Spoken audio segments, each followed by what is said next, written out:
everyone. I'm glad you're here. Thank you very much for joining me. Please like, share, and subscribe. If you're not subscribed, please subscribe. I have all kinds of interesting content. This caught my eye because I used to live in this area many years ago. It's the Klamath Basin of Oregon, and for several weeks now, vast swarms of voracious grasshoppers have been pouring out of the dry, largely barren Lower Klamath National Wildlife Refuge into the surrounding irrigated farm fields around Merrill and Tule Lake. Concerns are growing that crop damage could extend into the millions of dollars. Going to Google Earth, here is the location. It's near the Oregon-California border. Going on trips coming from Klamath Falls to visit family in California used to travel along Highway 139. Yeah, and you would see all the fields and the irrigation ditches. Yeah. One farmer said that they had never seen anything like that.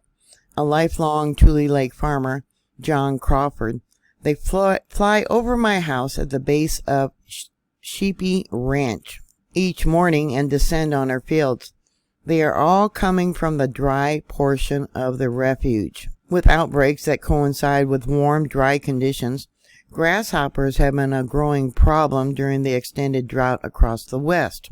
In 2020, Oregon suffered its worst grasshopper outbreak in half a century, with an estimated 10 million acres impacted across 18 counties. Last year, similar outbreaks were reported throughout Northern California, including portions of Modoc County. Only one area are the grasshoppers absent, and that's Area Unit 2 they call. And it's an area where there is flooding. As you near the end of these wetlands, the road ahead appears to be literally moving as the hordes of grasshoppers march north out of the dry, barren portions of the refuge. Yellow stains across the asphalt mark the edge of the migration. On KlamathFallsNews.org, they have an image of these grasshoppers. Years ago when I lived there, we had chickens. And my son, when he was little, would play dinosaur. He was the dinosaur feeding the grasshoppers to the chickens. It's like night and day, said Ken Sandusky, Resource and Development Director for the Modoc Nations, describing the transition from the flooded refuge to the dry portion. Sandusky is working to restore the tribe's properties on the south side of the refuge, suggests that the outbreak is a sign of a larger ecological dysfunction. We're looking at an almost complete loss of the cover crop. The Modoc Nation invested in that. We had hoped to establish an effort to restore sage seep habitat at the Mohawk Nation ranches south of Lower Klamath Lake. What that involved is 78% of burning and then going in by hand and removing the juniper trees. The juniper trees use a lot of water, and they wanted to remove the juniper trees. Even when I lived there, probably 26 years ago, if not longer, they were fighting over the water rights. The tribes wanted to restrict the amount of water that was used for irrigation. In recent years, in response to outbreaks of grasshoppers and Mormon crickets, the U.S. Department of Agriculture has expanded its grasshopper suppression program, particularly on federal range lands. The program has been subject to litigation and public campaign from environmental groups, for instance, recently stopping a planned treatment of 25,000 acres in New Mexico. Grasshoppers can eat more than 2 times their body weight in a single day. 30 pounds of grasshoppers can eat an equivalent amount of grass as a 600-pound heifer. That's not even full grown. Beyond damage to crops and pasture, they strip forage that deer and other wildlife depend upon. The Lower Klamath and Tule Lake National Wildlife Refuge, 2 of the earliest refuges established for the protection of migratory shorebirds and waterfowl, have never been a source of grasshoppers because they have historically been dominated by wetlands intermixed with rotational crops. Now, both refuges are completely dry, except for a small area in each. Mustard weed, poison hemlock, and other weeds have replaced the tules, sedges, and other wetland plants, and constitute the only remaining food source for the billions of grasshoppers that have emerged this spring. The Lower Klamath, a refuge that as recently as 2019 was the origin of hundreds of thousands of ducklings, in addition to its historical habitat for fish and other wildlife, is now the source of what many are referring to as a plague of grasshoppers. John Crawford, who also serves as the president of the Tule Lake Irrigation District, he said the first concern is for impacted producers. We're looking at potentially millions of dollars in crop losses and additional production costs at this rate, he said. We don't know yet how bad it's going to be. According to Crawford, pasture, grass, alfalfa, and wheat have been the crops mostly impacted so far, but potatoes are not far behind. This is the consequence of single species management for fish, and now we need some single species management for grasshoppers.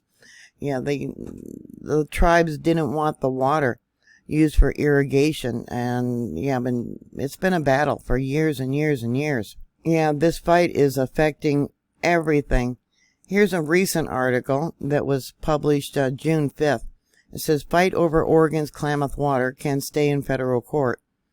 The ninth current panel ruled against the Klamath Irrigation District in its attempt to move a dispute over allocating water within the Klamath Basin from federal courts to an Oregon state. Now, I might be wrong, but I believe the battle is over releasing the water from Klamath Lake to protect the fish there. Yeah, the tribes didn't look beyond their border to the consequences, evidently.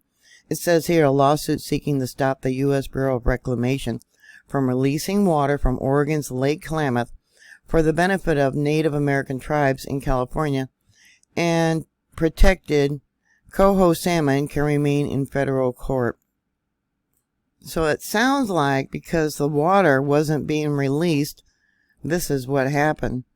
Yeah, the crops died, the ground dried up. And now they got an outbreak of grasshoppers, locusts. Now, when I lived there was a family, the Jacksons. They lived across the street from us, and they were descendants from the last chief of the Klamath tribe. They didn't live on the reservations. He didn't, Philip was his name. He's passed away since then. Didn't think much of the people that still lived on the reservation. But one day he came over to our house and he says, we're going to take all your water. And he talked about the fight of the water for Klamath Lake. And I told him, I don't give a shit what you take. I'm on a well. Our privately owned well was drawing water from the aquifer. It was about 250 feet deep. When I lived there, his wife passed away, and we were the only white people that were invited to the funeral. It was something I will never forget. Yeah, she was buried with all her possessions, extra lottery scratch-off tickets. Yeah, she was really into the scratch-off lottery. And she died from complications from diabetes, sad to say. So many people went to her funeral, they actually had to hold 2 funerals for her. They were good neighbors. I could tell some funny stories. She would often bring me different herbs when they went out and gathered plants, which was natural healings for different things. She brought me one time wild celery that they would use for colds, for medicine. It stunk so bad I had to put it outside. I never tried it, but I have no doubt just the smell alone would probably kick any cold. So what are your thoughts? Put your comments down below. Thank you very much for watching. Thank you for subscribing. As always, be safe, be prepared. Right now is a time of calm when you should be stocking up. So often when there's shortages in stores, they blame the preppers.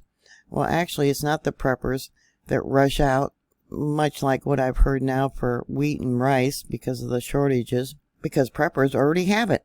It's people who have not prepared but are now rushing out to stock up on different things that are becoming short. Thank you very much for watching. Thank you for subscribing. Like I said, if you're not subscribed, please subscribe because I have all different kinds of content. And I'll talk to you later. God bless you.